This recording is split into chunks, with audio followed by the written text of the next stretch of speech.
आज हम लेकर आए हैं सोलो लेवलिंग सीजन 3 के 8वें एपिसोड को। और आज की यह वीडियो बहुत ही ज़्यादा खतरनाक होने वाली है, क्योंकि आज जिनवू का सामना अमेरिका के सबसे powerful national level Hunter Thomas Andre से होने वाला है। इसलिए वीडियो को अंत तक ज़रूर देखिए। हमारी पिछली वीडियो में आपने देखा था कि एस रैंक गेट के ब्रेक होने के चलते जब जापान के सारे शहर खतरे में थे, तब जिनवू जापान जाने का फैसला करता है। वहां जिनवू शैडो सोल्जर्स की आर्मी के साथ सभी जाइंट्स को मार देता है और अकेले ही डंजन के बॉस लेगिया को खत्म कर देता है। तो चलिए अब हम आगे की वीडियो को स्टार्ट करते हैं। सबसे पहले हमें अमेरिका के एक national level Hunter Christopher read के घर का सीन दिखाया जाता है। वहां एक हेलीकॉप्टर उतरता है जिसमें सेलनर और फेडरल ब्यूरो से यह लोग क्रिस्टोफर रीड से मिलने आए होते हैं। 5 नेशनल लेवल हंटर्स में से क्रिस्टोफर दुनिया के तीसरे सबसे पावरफुल नेशनल लेवल हंटर हैं। ये दोनों क्रिस्टोफर से बोलते हैं कि उन्हें उससे अकेले में कुछ बात करनी है, जिसके बाद क्रिस्टोफर अपनी सेक्रेटरी को बोलता है कि जब तक यह दोनों यहां से ना चले जाएं, किसी को भी मेरे रूम के पास मत आने देना। अब ये तीनों रूम में आ जाते हैं, जहां क्रिस्टोफर उनसे यहां आने का कारण पूछता है और बोलता है कि अगर यह अमेरिका में खुले एस रैंक गेट के बारे में है तो मैं वहां नहीं जाने वाला हूं। तब सेलनर उसे बताती है कि वह यहां एस रैंक गेट के लिए नहीं आई है, बल्कि कोई ऐसी चीज है जो उससे भी ज्यादा इंपॉर्टेंट है। जिसके बाद सेलनर उसे बताती है कि भविष्य में तुम्हें मार दिया जाएगा। यह सुनकर क्रिस्टोफर उसकी बात को मजाक समझता है और बोलता है कि तुम्हें लगता है कि कोई इतना पावरफुल है जो मुझे मार सकता है। तब सेलनर बताती है कि हाल ही में मैंने तुम्हारे बारे में एक सपना देखा है जिसमें तुम बहुत सारे ह्यूमन से घिरा हुआ था। क्रिस्टोफर को सेलनर की बातों पर भरोसा नहीं हो रहा था। वो बोलता है कि मैं एक नेशनल लेवल हंटर हूं, इसका मतलब मुझे कोई नहीं मार सकता है। लेकिन क्रिस्टोफर सेलनर की बातों को हल्के में नहीं लेना चाहता था, इसीलिए वह बोलता है कि अगर मैं आपकी बात मान भी लूं तो मुझे अपनी मदद के लिए किसके पास जाना चाहिए और कौन इतना पावरफुल है जो एक नेशनल लेवल हंटर को बचा सकता है। तब सेलनर उसे बताती है कि एक ही है जो आपकी मदद कर सकता है और आपको बचा सकता है, और वह है मिस्टर संग जिनू। और यह सुनकर क्रिस्टोफर एकदम शांत हो जाता है। हुए एस रैंक गेट को बंद करके इस तबाही को रोक चुका था। गेट से बाहर निकलकर जिनवू लेगिया के बारे में सोच रहा था कि मैंने उसे मारकर सही किया। भले ही वह चैन से बंधा हुआ था, लेकिन तब भी वो बहुत पावरफुल था और अगर वह बाहर आ जाता तो बहुत बड़ी तबाही हो सकती थी। जिनू सोचता है अच्छा हुआ कि कुछ बुरा होने से पहले मुझे उसके इरादों का पता चल गया था।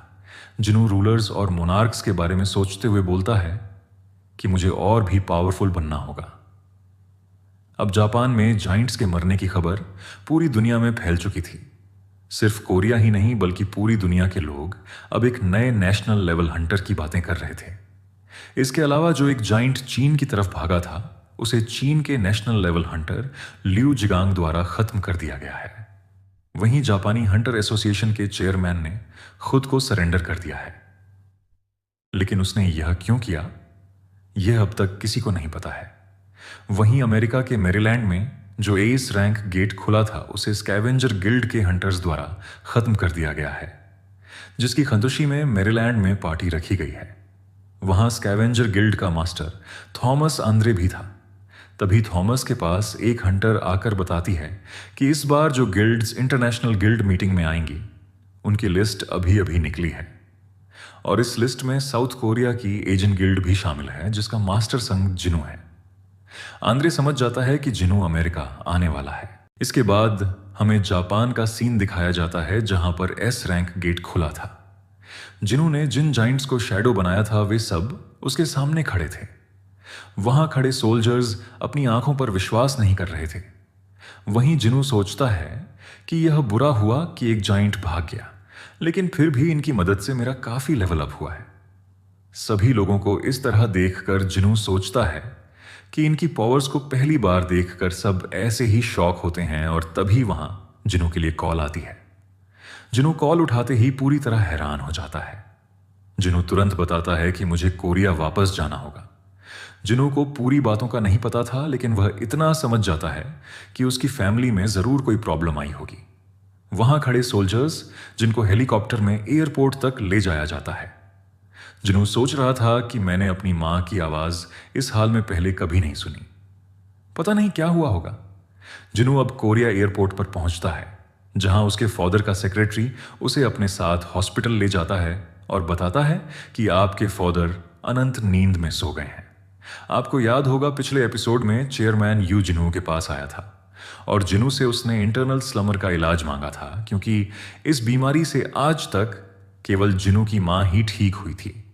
लेकिन जिनू को यू पर भरोसा नहीं था, इसलिए उसने यू की मदद करने से मना कर दिया था। अब जिनू अपने डैड को इस तरह से देखकर बहुत दुखी हो जाता है। वह बोलता है कि हमेशा की तरह आज भी मैं इनके लिए कुछ नहीं कर पाऊंगा। इसके बाद सेक्रेटरी जिनू को उसके फादर की एक नोटबुक देता है, जिसमें जिनू देखता है कि उसके फादर ने उससे जुड़ी सभी यादें कितनी अच्छी तरह संभाल कर रखी हैं। इसके अलावा हाल ही में हुए सभी इंसिडेंट्स की फोटोज भी उन्होंने संभाल कर रखी हैं।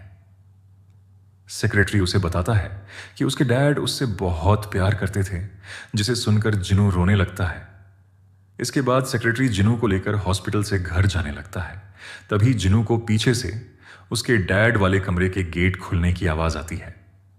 वह तुरंत पीछे मुड़ता है, लेकिन वहां कोई नहीं था, इसलिए वह दोनों घर जाने लगते हैं। तभी हम जिनू को देखते हैं, जो जिनू के डैड के रूम में शैडो एक्सचेंज करके आ चुका था। जिनू बोलता है कि जिनू, तूने तो मेरा दिल तोड़ दिया, क्योंकि उसने मुझे इस बारे में नहीं बताया था। इसके बाद जिनू तुरंत इलिक्स ऑफ लाइफ की बोतल निकालता है और चेयरमैन यू को पिला देता है। तभी अपने डैड को देखने जिनू की सिस्टर जिन्नी भी वहां आती है। अंदर आते समय वह जिनू को बाहर जाते हुए देख लेती है। अब जैसे ही वह अंदर देखती है, यू नींद से जाग चुका था और यह देखकर जिन्नी खुशी से रोने लगती है। चेयरमैन यू को समझ नहीं आ रहा था कि वह इंटरनल स्लमर से जाग उठा है। सभी डॉक्टर भी पूरी तरह हैरान थे। जिनू वो हॉस्पिटल के बाहर निकलकर स्माइल करता है और वहां से जाते हुए बोलता है कि यह थोड़ी जल्दी है, लेकिन हैप्पी बर्थडे जिनू, क्योंकि जिनू के आने वाले बर्थडे पर जिनू ने उसके डैड को ठीक करके अपनी तरफ से बेहतरीन गिफ्ट दे दिया था। जिनू अब सोचता है कि उसे बचे हुए काम निपटाने के लिए वापस जापान जाना चाहिए, लेकिन तभी उसे याद आता है कि शैडो एक्सचेंज स्किल का उपयोग वह अब 2 घंटे बाद ही कर सकता है। इसलिए उसे समझ नहीं आ रहा था कि अब 2 घंटे तक वह क्या करे।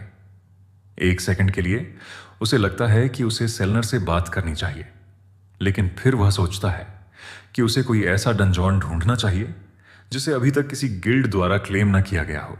इसके बाद हमें अमेरिका में क्रिस्टोफर रीड के घर का सीन दिखाया जाता है, जहां वह सो रहा था और तभी उसकी आंख खुलती है और वह रूम से बाहर निकलता है।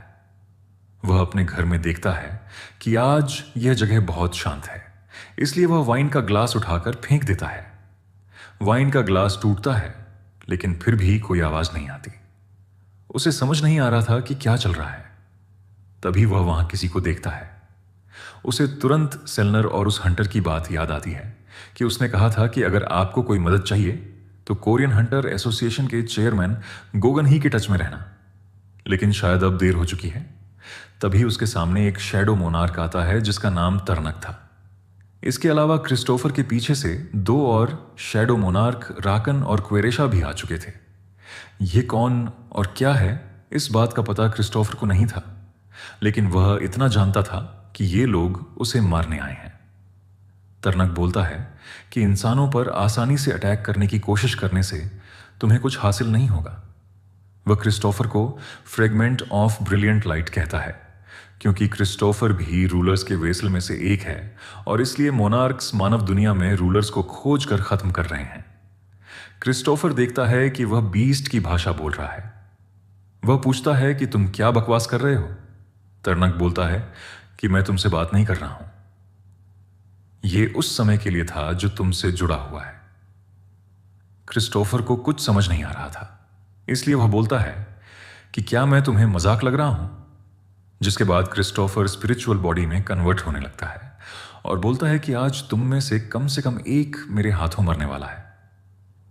राकन और क्वेरिशा यह देखकर हैरान थे कि स्पिरिचुअल बॉडी मैनिफेस्टेशन का उपयोग एक इंसान कर पा रहा है।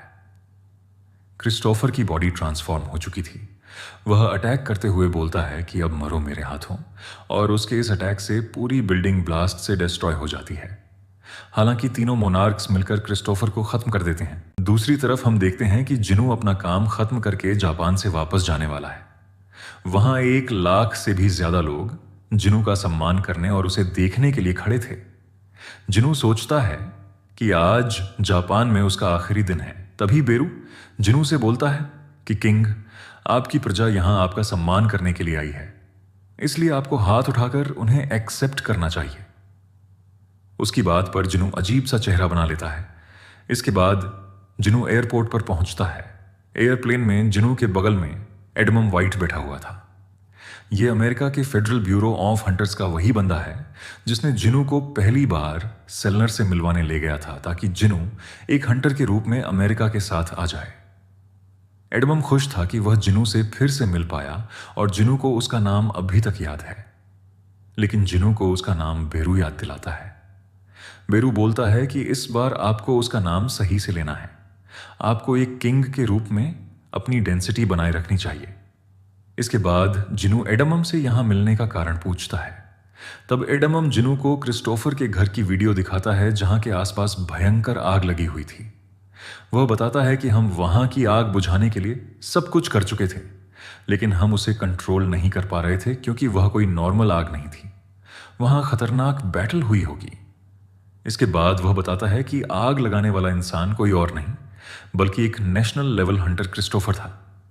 जिनू उससे पूछता है कि क्या यह सब क्रिस्टोफर ने किया है। तब एडमम उसे बताता है कि वह हमें मिलने से पहले ही मर चुका था। इसके बाद एडमम जिनू को एक फोटो दिखाता है और बोलता है कि फेडरल हंटर ब्यूरो के हिसाब से यह आदमी प्राइम सस्पेक्ट है।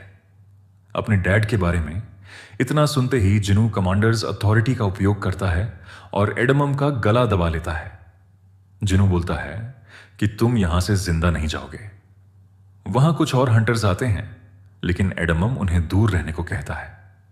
एडमम जिनू को बताता है कि इस फोटो में दिखाया गया आदमी डंजॉन से बाहर निकला था, तो हो सकता है कि वह आपके फादर ना हो। वह बताता है कि डंजॉन से निकलने वाले इंसान से मैजिक वेव निकल रही थी जैसे बीस्ट से निकलती है, और उसने हमारे एस रैंक हंटर पर भी अटैक किया था। जिनू उससे पूछता है कि तुम कह रहे हो कि मेरे डैड ऐसा कर रहे हैं। तब वह बताता है कि उन्हें अब भी केवल प्राइम सस्पेक्ट के रूप में देखा जा रहा है। तब जिनू शांत होता है और पूछता है कि ऐसा था तो फिर तुमने मुझे ये फोटो क्यों दिखाई। तब एडमम बताता है कि आने वाले इंटरनेशनल गिल्ड कॉन्फ्रेंस में दुनिया भर के सभी मेजर गिल्ड्स के रिप्रेजेंटेटिव्स इकट्ठे होंगे और फेडरल ब्यूरो ऑफ हंटर्स इस आदमी के लिए एक रेड नोटिस जारी करने की योजना बना रहा है। मतलब हमारी जांच अब बंद दरवाजे के पीछे नहीं की जाएगी, क्योंकि इस इंसान के कारण अमेरिका के एक एस रैंक हंटर को कीमत चुकानी पड़ी। एडमम बोलता है कि हम फेडरल ब्यूरो आपसे अच्छा रिलेशन रखना चाहते हैं, इसलिए इन्वेस्टिगेशन से पहले मैं आपको ये इंफॉर्मेशन देने आया था। वह बताता है कि मुझे यकीन है कि अगर प्रेस कॉन्फ्रेंस में यह फोटो दिखाया जाता तो आप शॉक्ड हो जाते। जिनू सोचता है कि मेरे फादर 10 साल पहले लापता हुए थे और अब एक मैजिक बीस्ट के रूप में लौटे।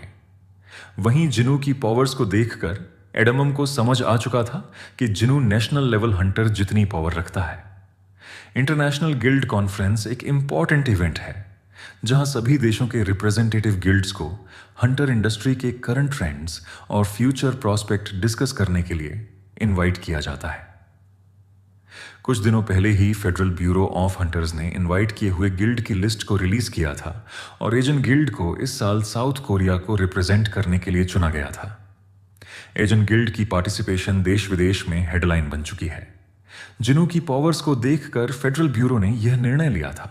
दूसरी तरफ रिपोर्टर्स चोई जोंग से सवाल कर रहे थे, क्योंकि हर साल चोई का हंटर्स गिल्ड ही कोरिया को रिप्रेजेंट करता था, लेकिन इस बार एजेंट गिल्ड को चुना गया था।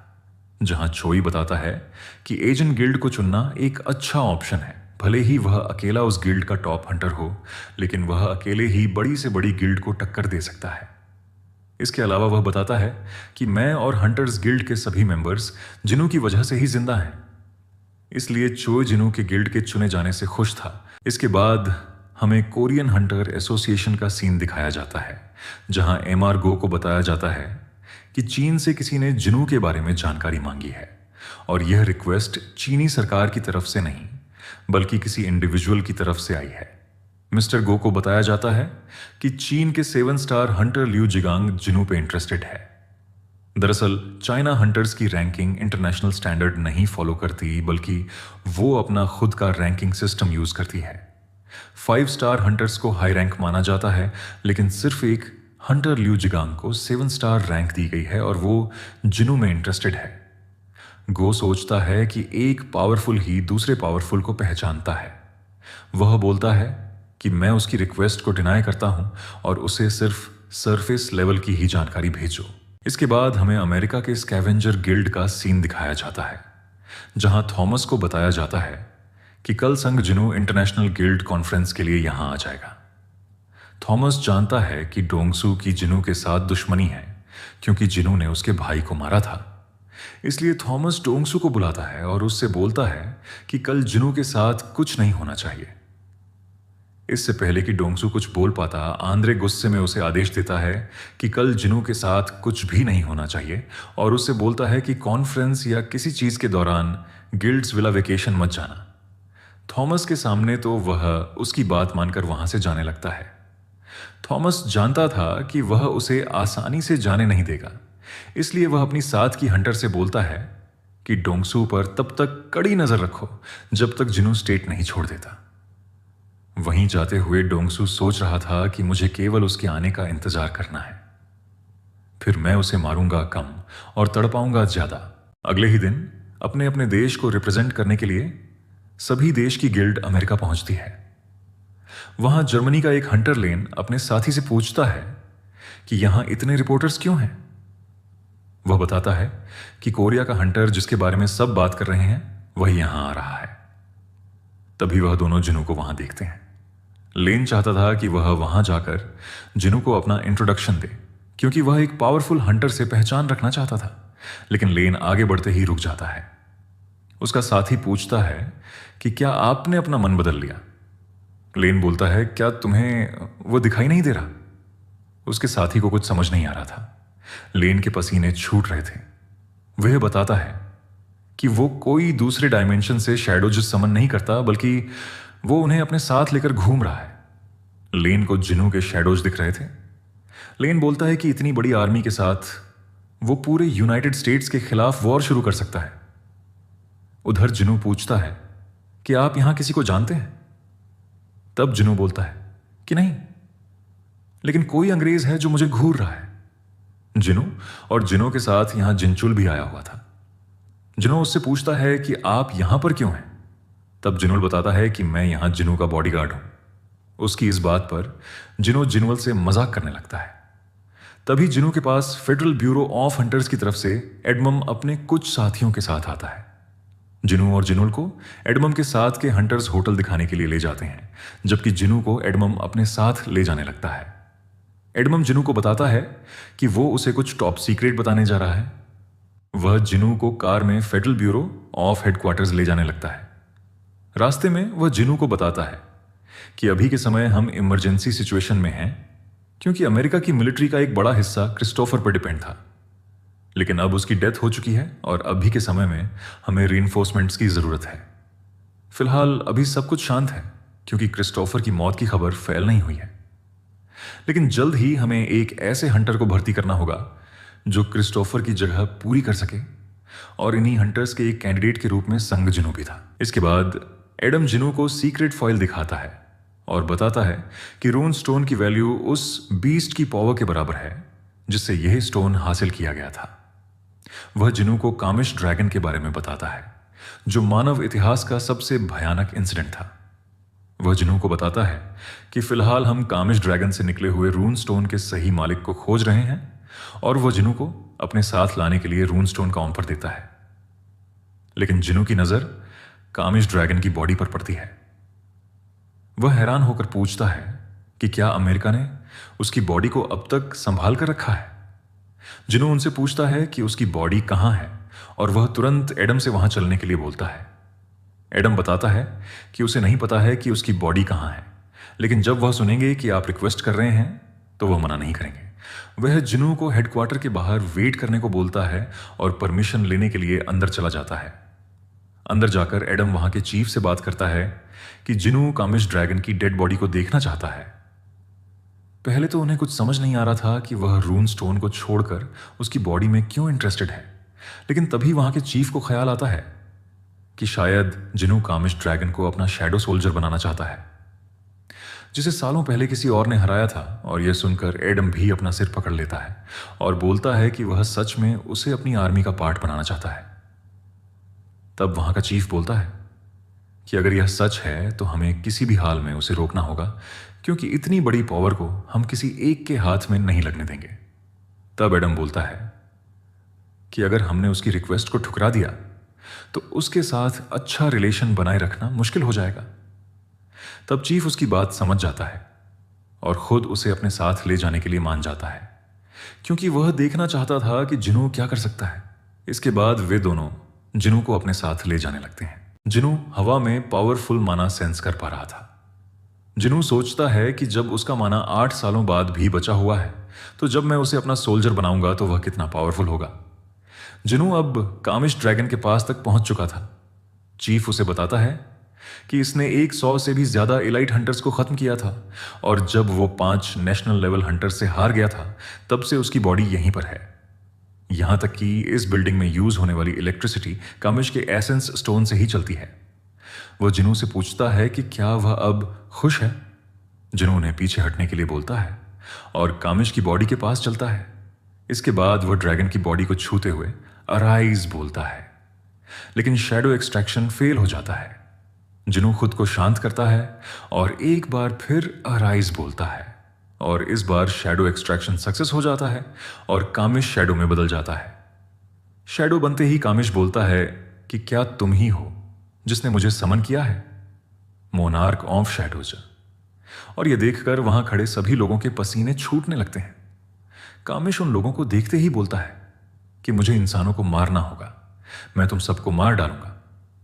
वह वहां के ग्लास को छूते ही तोड़ देता है। यह देखकर चीफ हैरान हो जाता है, क्योंकि उस ग्लास को टॉप रैंक के हंटर के माना को यूज करके पावरफुल बनाया गया था। कामिश बुरी तरह चीखते हुए सांस लेता है। वह सभी पर माना बॉम्ब से अटैक करने वाला था, लेकिन तभी जिनू उसे रोक देता है और बताता है कि तुम्हारे अंदर के स्टोन को बहुत साल पहले ही निकाल दिया गया था और अब तुम्हें रूलर्स की बात मानने की जरूरत नहीं है। वहां सब हैरान हो जाते हैं कि जिनू अभी बीस्ट की भाषा बोल रहा था। कामिश अब शांत हो जाता है और बोलता है कि तो मोनार्क ऑफ शैडोज के सोल्जर होने पर ऐसा फील होता है। कामिश बताता है कि पहले मैं सिर्फ एक सर्वेंट था जो ड्रैगन किंग की सेवा करता था, लेकिन मैं अब आपके सामने अपना सिर झुकाता हूं, नए मोनार्क। जिनू उससे पूछता है कि क्या तुम ड्रैगन किंग की सेवा करते थे। कामिश हां बोलते हुए बताता है कि वह एक समय पर मोनार्क ऑफ डिस्ट्रक्शन का सर्वेंट था। जिनू को कामिश से खतरनाक गुस्से का एहसास हो रहा था। वह हैरान था क्योंकि उसे नहीं पता था कि एक शैडो सोल्जर इतना स्ट्रांग ईगो रखता है। वह सोचता है कि यह उन सभी बीस्ट से पावरफुल है जिनसे मैं सामना कर चुका हूं। इसमें कोई शक नहीं कि यह एक इनक्रेडिबल बीइंग है। एडमम और चीफ दोनों यह देखकर हैरान थे कि कामिश अपनी पूंछ हिला रहा है। जिनू सभी मोनार्क्स के बारे में सोचने लगता है। उसे समझ आने लगता है कि मोनार्क ऑफ डिस्ट्रक्शन भी 9 मोनार्क्स में से एक होगा। तभी कामिश जिनू से माफी मांगते हुए बोलता है कि अब मुझे जाना होगा, और तभी उसकी शैडो मिटने लगती है। जिनू को कुछ समझ नहीं आ रहा था कि यह हो क्या रहा है। कामिश बताता है कि उसे दुख है कि हम बहुत देर से मिले। जिनू सिस्टम पर चिल्लाने लगता है। इसके बाद कामिश जिन्वू की ओर देखकर मुस्कुराता है और कहता है, मुझे सच में जलन होती है उन शैडो सोल्जर्स से जिन्हें आपका साथ, आपकी सेवा करने का मौका मिलता है। जिन्वू चुपचाप सुनता रहता है। अंत में कामिश झुककर कहता है, कुछ पल के लिए ही सही, लेकिन किंग से मिलना मेरे लिए सम्मान की बात थी। जिन्वू शैडो एक्सट्रैक्शन करता है, लेकिन स्किल फेल हो जाती है। कामिश की शैडो हवा में बिखर जाती है, क्योंकि कामिश को मरे हुए बहुत साल हो चुके थे। उसकी आत्मा अब इस दुनिया में लौटने लायक नहीं बची थी। जिन्वू धीमे स्वर में कहता है, माफ करना। फिर वह एडम वाइट से माफी मांगता है और कहता है कि मैं यहाँ हुए नुकसान का पूरा खर्चा खुद उठाऊंगा। जिनवू वहां से बाहर निकल जाता है। उसका चेहरा उदास था। वो उस ड्रैगन को खो देने की टीस महसूस कर रहा था जो उसके लिए सबसे परफेक्ट सोल्जर बन सकता था। जिनवू होटल वापस आता है। वहां उसे जिनचोल मिलता है। जिनचोल पूछता है, क्या तुम अभी अभी जिन्हों से मिलकर आए हो? जिनवू चौंक जाता है। क्या मैं अभी ब्यूरो से आया हूं? मैं तो उससे मिला ही नहीं। तभी जिनचोल बताता है, 2 घंटे पहले स्कैवेंजर गिल्ड के लोग आए थे। उन्होंने कहा था कि जिनवू उन्हें ब्यूरो में बुला रहा है और वे उसी के साथ चले गए। जिनवू का दिल तेज धड़कने लगता है। कुछ गलत होने वाला था। एडम तुरंत कहता है, फेडरल ब्यूरो और स्कैवेंजर गिल्ड के बीच रिश्ते अच्छे हैं, लेकिन उन्हें हमारी तरफ से कोई अधिकार नहीं मिला था। यह सीधा सीधा दखल है। वह तुरंत स्कैवेंजर गिल्ड को कॉल लगाता है। जिनवू के अंदर बेचैनी बढ़ती जा रही थी। वह समझ चुका था, यह सब प्लान किया हुआ है। जिनवू सन्न रह जाता है क्योंकि वह तो ब्यूरो गया ही था, लेकिन उसने किसी को बुलाया नहीं था। एडम गुस्से में बोलता है कि एफबीएच और स्कैवेंजर गिल्ड के रिश्ते भले ही अच्छे हों, पर बिना उनकी अनुमति वह कोई कदम नहीं उठा सकते। वह तुरंत स्कैवेंजर गिल्ड को कॉल लगाता है। कॉल कनेक्ट होते ही जिनवू का दिल बेचैनी से भारी होने लगता है। उसे साफ एहसास हो रहा था कुछ बहुत गलत होने वाला है, पर उन्हें इसके बारे में नहीं पता था। लेकिन वह समझ जाते हैं कि जिन्हों को डोंगसू ले गया होगा। वह एडम से बोलते हैं कि हम तुरंत इसके बारे में पता लगाते हैं। एडम जैसे ही जिनवू को बताने वाला था कि स्कैवेंजर गिल्ड पता लगाने वाली है, जिनवू वहां से गायब हो जाता है। जिनवू तुरंत बिल्डिंग के ऊपर आता है और बोलता है कि यह मेरी गलती है, क्योंकि उसने यू को बचाने के लिए जिन्हों वाले शैडो के साथ एक्सचेंज कर लिया था और उसके बाद उसने कोई शैडो सोल्जर उसके साथ नहीं रखा। उसे कुछ बुरा होने का एहसास हो रहा था। जिनवू तुरंत कई शैडो सोल्जर्स को समन करता है और उन्हें जिन्हों को ढूंढने के लिए चारों तरफ भेज देता है। सीन स्कैवेंजर गिल्ड पर शिफ्ट होता है, जहां थॉमस देखता है कि उसने जिन हंटर्स को डोंगसू पर नजर रखने के लिए रखा था, उन्हें पीट कर डोंगसू वहां से जा चुका है। थॉमस अपने आदमियों से बोलता है कि किसी भी हाल में जिनवू से पहले डोंगसू को ढूंढो। इसके बाद हम किसी जगह पर डोंगसू को देखते हैं। उसने जिन्हों को डैमेज करके अपने पास रखा है। जिनवू अपने भेजे हुए सभी सोल्जर्स की आंखों से हर जगह देख रहा था, लेकिन उसे जिन्हों के बारे में कुछ पता नहीं चल रहा था। जिनवू सोचता है कि जिनचोल ने बोला था कि स्कैवेंजर गिल्ड का कोई हंटर उसे ले गया था। जिनवू को कुछ भी समझ नहीं आ रहा था, लेकिन तभी उसे एहसास होता है कि डोंगसुक का छोटा भाई डोंगसू है और शायद वह अपने भाई की मौत का सच जानने के लिए हमारे आने का अब तक इंतजार कर रहा था। वह सोचता है कि केवल मैं और जिन्हों ही उस मिशन में बचे थे, और मुझे यकीन है कि डोंगसू को हम दोनों पर उसके भाई को मारने का शक है। जिन्हों जिन्हों के खोने को अपनी गलती मानता है और गुस्से में बोलता है कि अगर जिन्हों को कुछ भी हुआ तो वह डोंगसू को खत्म कर देगा। दूसरी टीआरएफ थॉमस के लोग भी डोंगसू को खोज रहे थे, क्योंकि थॉमस जानता है कि अगर उसने डोंगसू को जिन्हों से पहले नहीं ढूंढा तो जिन्हों उसे खत्म कर देगा। उसकी असिस्टेंट थॉमस को रिसर्च करके बताती है कि ऐसी 3 जगह हैं जहां डोंगसू ज्यादातर जाता था। तब थॉमस बोलता है कि हमारे सभी हंटर्स को वहां भेज दो और मैं खुद भी वहां जाऊंगा। दूसरी तरफ फेडरल ब्यूरो हेडक्वार्टर में अफरातफरी मची थी, क्योंकि स्कैवेंजर गिल्ड के सभी हंटर्स एक साथ निकल चुके थे और उन्होंने सभी रेड को कैंसिल कर दिया था। वे समझ जाते हैं कि अगर पूरे स्कैवेंजर गिल्ड को तैयार किया गया है तो थॉमस खुद उन्हें ऑर्डर दे रहा है। उन्हें समझ नहीं आ रहा था कि आखिर वे सब कहां जा रहे हैं। तभी हम किसी वेयर हाउस में डोंगसू के साथ 2 हंटर्स को देखते हैं, जिसके सामने जिन्हों घायल बैठा हुआ था। डोंगसू बोलता है कि मास्टर ने मुझे केवल जिन्हों के साथ कुछ नहीं करने की वार्निंग दी है, इसलिए उसने जिन्हों को अपने सवालों के जवाब देने के लिए पकड़ा है। वो जिन्हों से एक ही जवाब सुनना चाहता था कि जिन्हों ने ही उसके भाई को मारा है। वो बोलता है कि अगर उसने यह जवाब दिया तो वह जिन्हों को जिंदा छोड़ देगा। जिन्हों बेहोश था और उसे मार के होश में लाया जाता है। उनके इतना टॉर्चर करने पर भी जिन्हों उन्हें कुछ नहीं बता रहा था। डोंगसू एक बार फिर जिन्हों से पूछता है और बोलता है, अब अगर तूने कुछ नहीं बोला तो तुझे यहीं मरना होगा और यहां कोई तुझे बचाने भी नहीं आएगा। लेकिन जिन्हों उसे मिडिल फिंगर दिखाते हुए जाबे फट्टू बोलता है। यह सुनते ही डोंगसू गुस्से में उसका सिर दीवार में पटक देता है। उसके साथ के हंटर्स उसे और टाइम देने के लिए बोलते हैं, क्योंकि वह लोग किसी मर्डर में शामिल नहीं होना चाहते थे। लेकिन डोंगसू उनकी बात नहीं सुनता और बोलता है कि मैंने अब भी बस शुरू ही किया है। इससे पहले कि डोंगसू जिन्हों को कुछ कर पाता, जिन्वू का एक हाई ऑनर्क शैडो सोल्जर जिन्हों को ढूंढ लेता है। हाई ऑर्क ने जो देखा था उसका मतलब था कि जिन्वू भी यहां देख चुका है। डोंगसू ऑर्क को देखता है, उसे लगता है कि आसपास कोई डंजन ब्रेक हुआ होगा। वह तुरंत हाई ऑर्क को मारने के लिए आगे बढ़ता है। लेकिन तभी जिनवू उस ऑर्क के साथ खुद को एक्सचेंज कर लेता है। तभी हम जिनवू के घर का सीन देखते हैं जहां जिन्हा और उसकी माँ टीवी देख रहे होते हैं। तभी उन्हें टीवी में जिनवू दिखाई देता है। जब जिनचोल ने जिन्हों के लापता होने की खबर जिनवू को दी थी, उसकी माँ बोलती है कि जिन्हा, टीवी में तुम्हारा भाई है। यह सुनते ही बेरू माय किंग बोलते हुए उठकर टीवी देखने लगता है। जिनवू को देखकर बेरू समझ जाता है कि किंग अभी बहुत ज्यादा गुस्से में है। वह भी जिनवू के गुस्से से डर जाता है। दूसरी तरफ हम देखते हैं कि थॉमस कार से अपने हंटर्स के साथ डोंगसू की लोकेशन पर जा रहा था। थॉमस ड्राइवर को कार रोकने के लिए बोलता है क्योंकि थॉमस को फील हो गया था कि जिनवू डोंगसू तक पहुंच चुका है। ड्राइवर कार को जल्दी से नहीं रोक पाता, इसलिए थॉमस कार के गेट को तोड़ते हुए बाहर निकल जाता है और सभी से बोलता है कि मैं पहले वहां जा रहा हूं और तुम सब अब मेरे पीछे मेरी लोकेशन पर पहुंचो। इसके बाद थॉमस फुल स्पीड से सिना अपने सामने आने वाली चीजों को उड़ाते हुए डोंगसू की ओर जाने लगता है। उसे देखकर उसके साथी बोलते हैं कि लगता है कि फिर से हमें नुकसान की भरपाई करनी होगी, इससे अच्छा वो कार से चलते। अब हम देखते हैं कि जिनवू ऑर्क के साथ एक्सचेंज करके डोंगसू के पेट में एक खतरनाक पंच मारता है और यह देखकर जिन्हों के फेस में स्माइल आ जाती है। जिनवू के पंच से डोंगसू के मुंह से ब्लड आ जाता है और वह दूर जाकर गिरता है और जिनवू गुस्से में बहुत पावरफुल माना रिलीज करता है। जिनवू जिन्हों को हीलिंग पोशन पिलाता है, लेकिन उसे कोई फर्क नहीं पड़ता क्योंकि वह बहुत डैमेज हो चुका था। जिनवू डोंगसू के दोनों बंदों से पूछता है कि क्या तुम में से कोई हीलर है।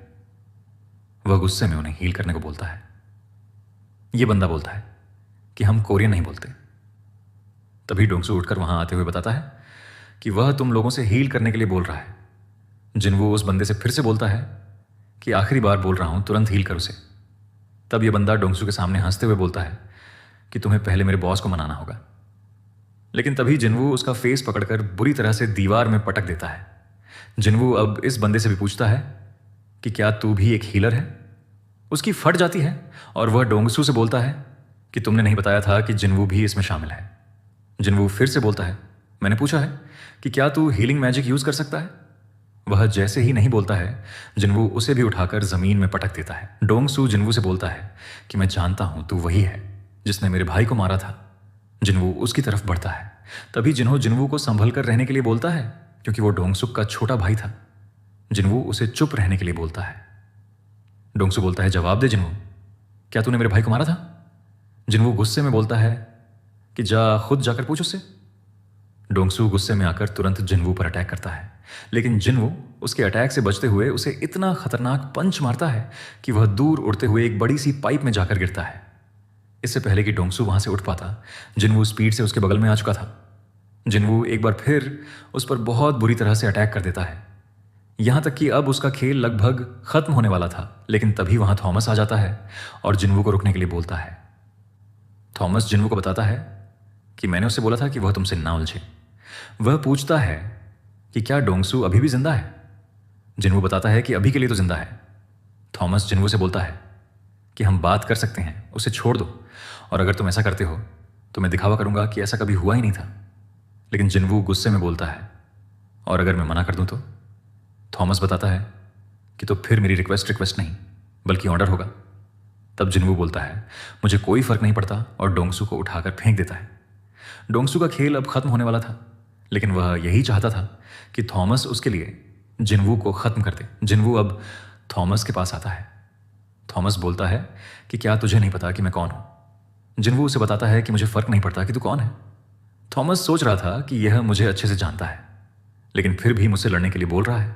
थॉमस गुस्से में जिनवू पर अटैक कर देता है। बाहर हम देखते हैं कि स्कैवेंजर गिल्ड के सभी लोग और हंटर्स यहां पर पहुंच चुके हैं।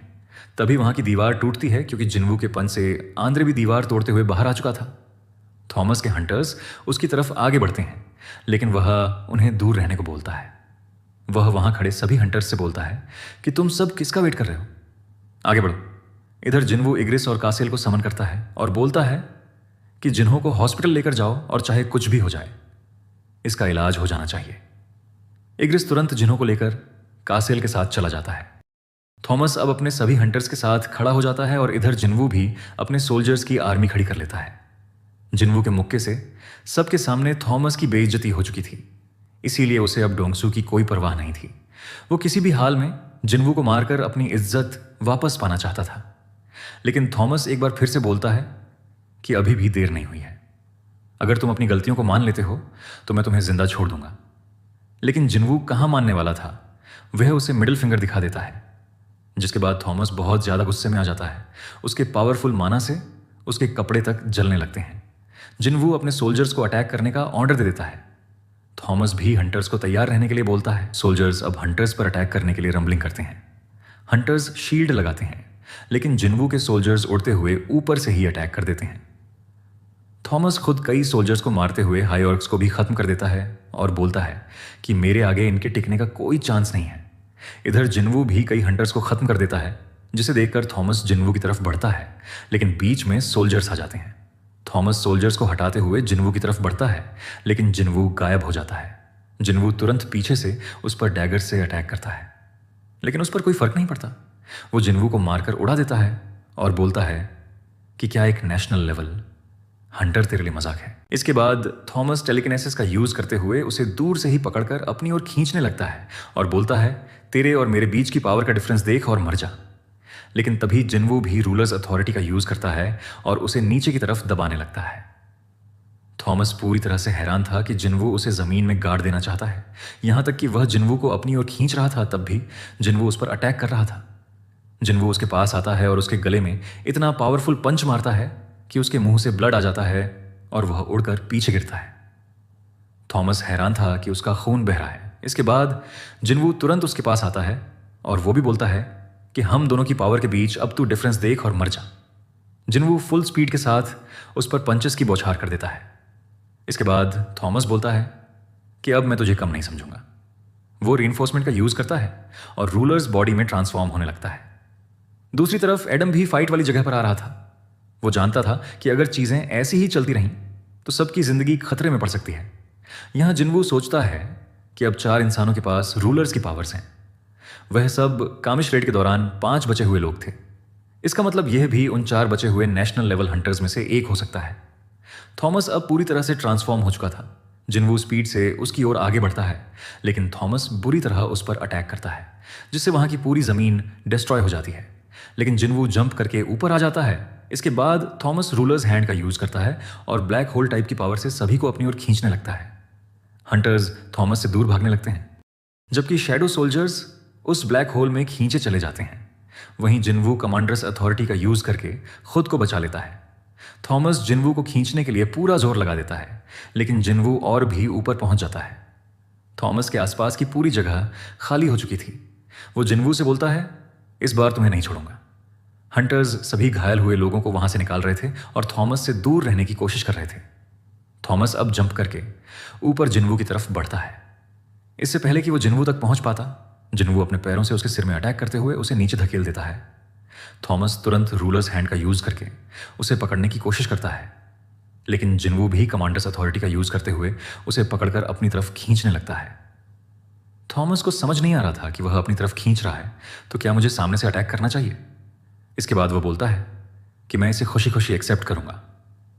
थॉमस और जिनवू अब पास आते हैं और आमने सामने से एक दूसरे पर पंच करते हैं। जिनवू के पंच से थॉमस के हाथ की बैंड बच जाती है और वह बहुत बुरी तरह नीचे गिरता है। थॉमस अब दर्द से चिल्लाने लगता है। जिनवू तुरंत उसकी ओर आगे बढ़ता है। थॉमस उस पर अटैक करता है, लेकिन जिनवू उसके अटैक से बचते हुए उसके सिर को पकड़ता है और अपने घुटने से उसका सिर फोड़ देता है, जिससे उसके ऊपर का आर्मर टूटने लगता है। तभी वहां एडम भी पहुंच जाता है। वह सोच रहा था कि यह किस तरह के मॉन्स्टर्स के बीच फाइट हो रही है, क्योंकि उसे वहां कुछ दिखाई नहीं दे रहा था।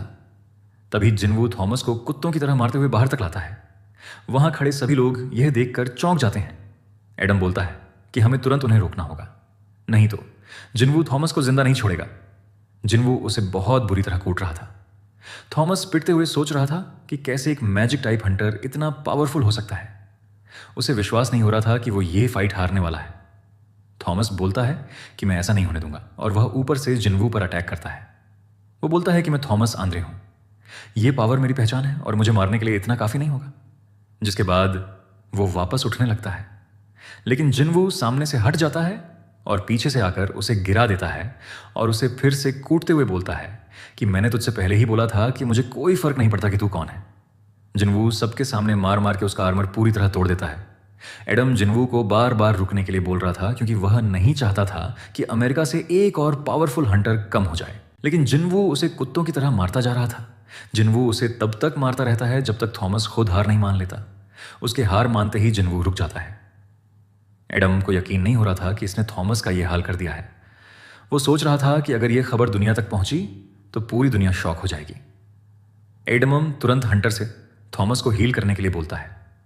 हीलर हंटर देखता है कि थॉमस की सारी हड्डियां टूट चुकी हैं और खून बह रहा है। वो बोलता है कि थॉमस इसीलिए जिंदा है क्योंकि यह नेशनल लेवल हंटर है। कोई और हंटर होता तो 10 बार मर चुका होता। वह बताता है कि इन्हें हील करना मेरे अकेले के बस की बात नहीं है। तभी एक हंटर आकर एडमम को बताता है कि डोंगसू मर चुका है और जिन्वू भी कहीं नजर नहीं आ रहा है। तभी हम जिन्वू को कोरिया में देखते हैं, जो कि किसी शैडो के साथ बैठा हुआ था और यह शैडो किसी और की नहीं बल्कि डोंगसू की थी। जिन्वू ने बेरू के साथ खुद को एक्सचेंज करके बेरू को अमेरिका भेज दिया है ताकि वह जिन्हों को हील कर सके। डोंगसू बोलता है कि मेरे किंग प्लीज आप मेरा भी कुछ नाम रख दीजिए। जिन्वू देखता है कि उसकी रैंक जनरल थी। जिन्वू उससे बोलता है कि ग्रीड नाम कैसा रहेगा क्योंकि तुम लालची होकर मरे थे। जिन्वू उससे बोलता है कि तुम क्या सोच रहे हो, क्या तुम्हें यह नाम पसंद है। तब वह जिन्वू को थैंक यू बोलता है क्योंकि जिन्वू उससे नाराज था, इसीलिए वह बोलता है कि अब अपना सिर फिर से नीचे झुका लो। यह सुनते ही ग्रीड सिर ही नहीं बल्कि पूरी बॉडी झुकाकर लेट जाता है। आज की यह वीडियो यहीं पर खत्म होती है और अगर आपको यह वीडियो पसंद आई हो तो एक लाइक करके नेक्स्ट पार्ट के लिए जरूर बताना। मिलते हैं नेक्स्ट वीडियो में।